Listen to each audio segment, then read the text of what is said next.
कहानी की शुरुआत केसी नाम के एक आदमी से होती है जो जापान के एक डोजो में रहता था, जिसके हेडमास्टर का नाम टाकिडो था। केसी ने अपनी काबिलियत से टाकिडो और उसकी बेटी नामिको का दिल जीत लिया था और वो अक्सर नामिको के साथ ही प्रैक्टिस करता था, जिस वजह से वो दोनों एक दूसरे के काफी करीब आ गए थे। टाकिडो भी इस बात को बहुत जल्द समझ गया था और इसीलिए उसने उन दोनों को सिर्फ मार्शल आर्ट्स पर ध्यान देने को कहा। एक रात टाकिडो ने अपने कमरे में रखे एक बक्से को खोला जिसमें कई साल पुराना प्राचीन बित्सु रखा हुआ था। असल में ये एक खास सूट था जिसे पीढ़ी दर पीढ़ी मास्टर अपने सबसे काबिल स्टूडेंट को देता था। जापान में निंजास को 15वीं सदी से ही काफी ताकतवर योद्धा माना जाता था और समय समय पर उन्हें अलग अलग कामों के लिए चुना भी गया और निंजास अक्सर जहर को एक हथियार की तरह इस्तेमाल करते थे। टाकिडो जानता था कि उसके मरने के बाद उसके किसी न किसी स्टूडेंट को बित्सु की रखवाली तो करनी थी और वो कौन होगा इसका चुनाव टाकिडो को ही करना था। इसीलिए अगले दिन उसने अपने सभी स्टूडेंट्स को मिलने के लिए बुलाया, जहाँ उसने सबके सामने बताया कि मेरे हिसाब से केसी और मासाजुका डोजो के सबसे काबिल निंजा हैं और उन्हीं में से एक को बित्सु की जिम्मेदारी दी जाएगी। पर मासाजुका इस बात से बिल्कुल खुश नहीं था, क्योंकि वो खुद को केसी से ज्यादा काबिल और ताकतवर मानता था और साथ ही उसे केसी और नामिको के बीच बढ़ती करीबी से भी बहुत ज्यादा जलन होती थी। वहीं दूसरी ओर केसी अपने माता पिता के गुजर जाने के बाद बचपन से ही डोजो में रह रहा था और उसने अपनी मेहनत से खुद को सबसे ज्यादा ताकतवर बनाया था। उस दिन के बाद से ही केसी और मासाजुका अपनी अपनी तैयारी में लग गए, लेकिन केसी हर रोज देर रात तक मेहनत करता, जिसे देखकर सभी लोग हैरान थे।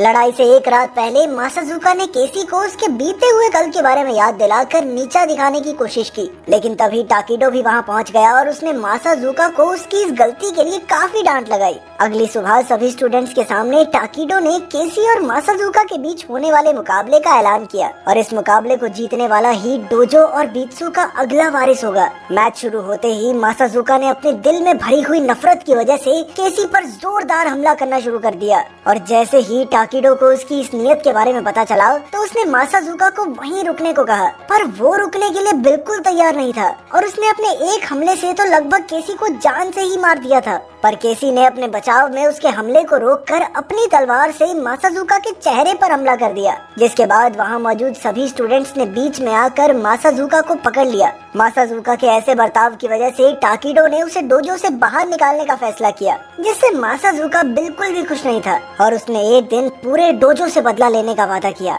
कुछ सालों बाद यूएसए में रिंग नाम के एक खास ग्रुप की मीटिंग चल रही थी, जहां उसके नए सदस्यों की छाती पर उनका निशान बनाया जा रहा था। वहीं दूसरी ओर रशिया की दो सबसे बड़ी कंपनियों का रिंग के साथ एक विवाद चल रहा था और इसीलिए एक खास निंजा को कंपनी हेड्स को मारने का आदेश मिला। ये निंजा कोई और नहीं बल्कि मासाजुका ही था, जिसने बड़ी ही आसानी से अपना काम पूरा भी कर दिया। कुछ दिनों बाद डोजो में टाकिडो ने सभी लोगों को इकट्ठा किया, क्योंकि वो अब अपने कंधों से बित्सु की जिम्मेदारी हटाना चाहता था और उसके मुताबिक बित्सु को अब उसके अगले वारिस के हवाले करने का समय आ गया था। पर तभी मासाजुका भी वहां पहुंच गया और वो चाहता था कि टाकिडो उसे ही वो बित्सु दे, पर टाकिडो ने ऐसा करने से साफ मना कर दिया। उसने मासाजुका को फौरन वहां से जाने का हुक्म दिया। मासाजुका ने उसे दोबारा याद दिलाया कि अभी तो जा रहा हूँ, लेकिन बदला जरूर लूंगा। उसकी ये बात सुनकर टाकिडो समझ गया कि जल्द ही उनके ऊपर हमला होने वाला है और इसीलिए उसने बित्सु को संभालने की जिम्मेदारी केसी को दी, क्योंकि उसके मुताबिक सिर्फ केसी ही नामिको और बित्सु का ध्यान रख सकता था।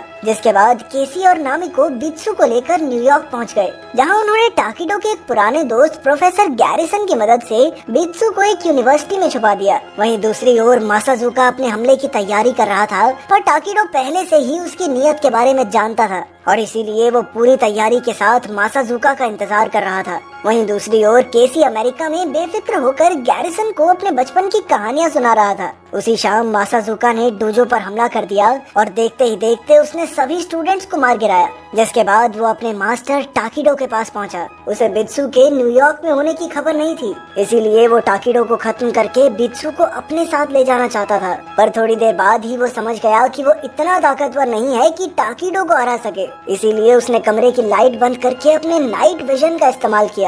टाकिडो भी ध्यान लगाकर अपनी शक्ति का इस्तेमाल करने की कोशिश कर रहा था, पर तभी मासाजुका ने उसके गले में जहर से भरी हुई सुई मार दी, जिसके बाद टाकिडो को उसे डोजो में रखने के अपने फैसले पर पछतावा होने लगा। पर मासाजुका को अब इस बात से कोई फर्क नहीं पड़ता था और उसने एक ही बारी में टाकिडो को खत्म कर दिया। उसी वक्त नामिको भी अपने पिता को फोन कर रही थी, जिसकी घंटी मासाजुका को सुनाई दी। और जब उसने फोन पर गैरिसन का नाम देखा तो वो तुरंत ही समझ गया कि बीत्सू को न्यूयॉर्क में छुपाया गया है, और उसने तुरंत ही अपने ग्रुप रिंग में फोन करके गैरिसन के बारे में पता लगाने को कहा। अगली सुबह गैरिसन के बारे में पता चलते ही मासाजुका वहाँ मौजूद सभी लोगों को खत्म करने चला गया। इस हमले में गैरिसन और उसका पूरा परिवार मारा गया, पर केसी और नामिको फिर भी किसी तरह वहाँ से बचकर भाग निकले। थोड़ी देर बाद टीवी देखने पर उन्हें पता चला कि गैरिसन और उसके पूरे परिवार के कत्ल का इल्जाम उन्हीं दोनों पर लगा दिया गया था, जिस वजह से अब पुलिस उन्हें चारों तरफ ढूंढ रही थी। नामिको फिर भी पुलिस से मदद लेना चाहती थी, पर केसी जानता था कि पुलिस उनकी बात सुने बिना उन्हें जेल में डाल देगी,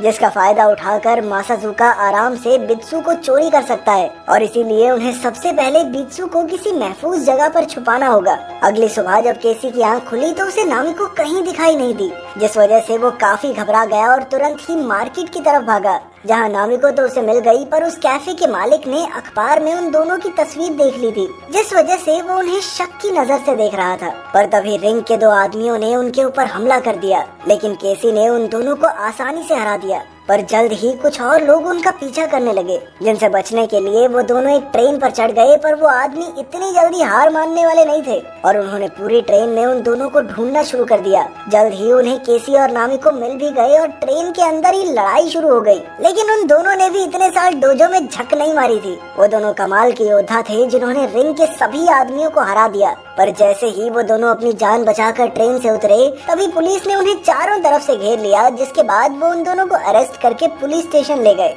पूछताछ के दौरान पुलिस को उनकी मासाजुका वाली बात पर भरोसा ही नहीं हो रहा था। उधर मासाजुका ने रिंग के ऑफिस में पहुंचकर केसी और बीत्सू के बारे में पूछा, जिस पर उसे जवाब मिला कि उनके पास बीत्सू का कोई सुराग नहीं है, और वहीं दूसरी तरफ केसी भी अब पुलिस की हिरासत में है। ये सुनकर मासाजुका को बहुत ज्यादा गुस्सा आया और उसने अपने एक आदमी को सबके सामने मार डाला, और साथ ही उसने उन सबको जान से मारने की धमकी देते हुए जल्द से जल्द बीत्सू को ढूंढने को कहा। उसी रात मासाजुका नामिको का वकील बनकर पुलिस स्टेशन गया, जहां अंदर जाते ही उसने पुलिस स्टेशन की बिजली काट दी, और अंधेरा होते ही उसने एक एक करके पुलिस ऑफिसर्स को मारना शुरू कर दिया। उधर एक पुलिस ऑफिसर केसी को कमरे में ही बंद करके बिजली के बारे में पता करने चला गया। दूसरी तरफ दो पुलिस ऑफिसर्स नामिको को लेकर बाहर आए, पर मासाजुका ने उन्हें भी मारकर नामिको को अपना कैदी बना लिया। केसी भी किसी तरह से अपना हाथ खोलकर कमरे से बाहर निकला, लेकिन फिर उसकी नजर वहां पड़ी हुई लाशों पर गई, और उसी वक्त उसके सामने वो पुलिस ऑफिसर भी आ गया।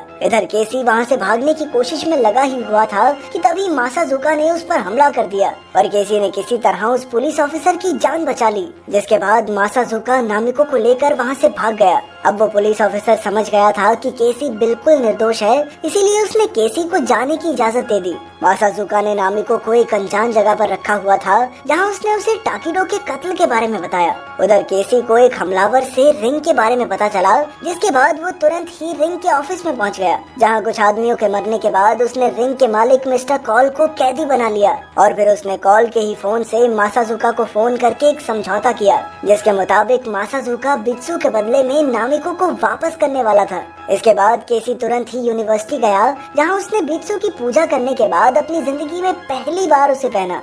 उधर मिस्टर कॉल ने अपने आदमियों को केसी और मासाजुका को जान से मारने का आदेश दिया। थोड़ी देर बाद मासाजुका नामिको को लेकर केसी की बताई हुई लोकेशन पर पहुंच गया, जहां पहुंचते ही केसी ने बित्सू के डब्बे को नीचे लाते हुए उसे नामिको को आजाद करने को कहा, लेकिन असल में वो डब्बा बिल्कुल खाली था, जिसे देखते ही मासाजुका गुस्से से भर गया, और तभी उसके सामने केसी आया, जिसने बित्सू पहना हुआ था। पर उनकी लड़ाई शुरू होने से पहले ही रिंग के आदमियों ने उन पर हमला कर दिया, जिसके बाद उन तीनों ने एक साथ मिलकर रिंग के आदमियों का मुकाबला किया। नामिको बित्सू में मौजूद एक खास तीर कमान का इस्तेमाल कर रही थी, और तीनों ने एक साथ मिलकर बड़ी ही आसानी से रिंग के सभी आदमियों को खत्म कर दिया, जिसके बाद मासाजुका और केसी आपस में लड़ने लग गए। पर इसी बीच मासाजुका ने एक पाइप से नामिको को वही जहर वाली सुई मारी, जिसका इस्तेमाल उसने टाकिडो को मारने के लिए किया था, और इस जहर का एंटीडोट भी उसी के पास था, और उसने जानबूझकर केसी की आंखों के सामने वो एंटीडोट जमीन पर गिरा दिया। इसके बाद मासाजुका ने खुद को गायब करने की खास निंजा टेक्निक का इस्तेमाल करते हुए